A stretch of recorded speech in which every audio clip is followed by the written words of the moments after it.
Trump a tweeté que Chris Krebs avait fait une déclaration très inexacte sur l'intégrité des élections de novembre. Krebs avait fourni un flux de déclarations et de tweets au cours de la semaine dernière, affirmant qu'il n'y avait aucune preuve de manipulation du système de vote. Ces commentaires contredisent directement les affirmations de Trump de fraude généralisée. Krebs était le responsable du département de la sécurité intérieure, chargé de protéger les élections. Pendant ce temps, les législateurs ont convoqué pour audience les PDG de Facebook et Twitter.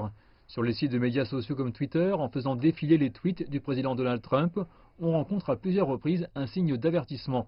Sur Facebook également, les publications de Trump sont accompagnées de bannières renvoyant vers du matériel supplémentaire, en particulier sur les résultats du vote.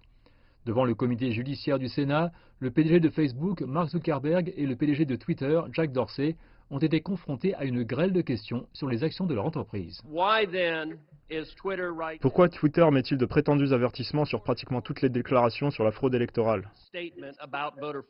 Nous établissons simplement un lien vers une conversation plus large pour que les gens aient plus d'informations. Non, ce n'est pas ce que vous faites. Vous affichez une page qui dit que la fraude électorale de quelque nature que ce soit est extrêmement rare aux États-Unis. Cela ne renvoie pas à une conversation plus large. Ça revient à prendre une position politique contestée, et vous êtes l'éditeur lorsque vous faites cela. Les sénateurs démocrates craignent que les avertissements n'aillent pas assez loin. Quelle preuve avez-vous que ces avertissements sont efficaces pour répondre aux mensonges du président Trump? Nous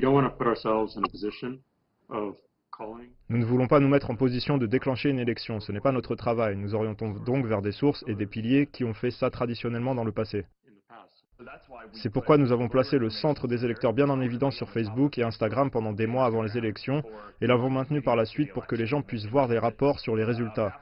Comme je l'ai mentionné dans ma déclaration d'ouverture, 140 millions d'Américains l'ont visité. Je pense que ça a été la plus grande campagne d'information sur le vote de l'histoire de notre pays. Zuckerberg dit que Facebook a détruit plus d'une centaine de réseaux de mauvais acteurs essayant d'interférer avec l'élection à l'aide de l'intelligence artificielle, de vérification humaine et de partenariats avec les forces de l'ordre. Dorsey dit que du 27 octobre au 11 novembre, Twitter a signalé plus de 300 000 tweets avec un contenu électoral potentiellement trompeur. Les sénateurs et les entreprises technologiques essaient de trouver comment faire avancer l'article 230.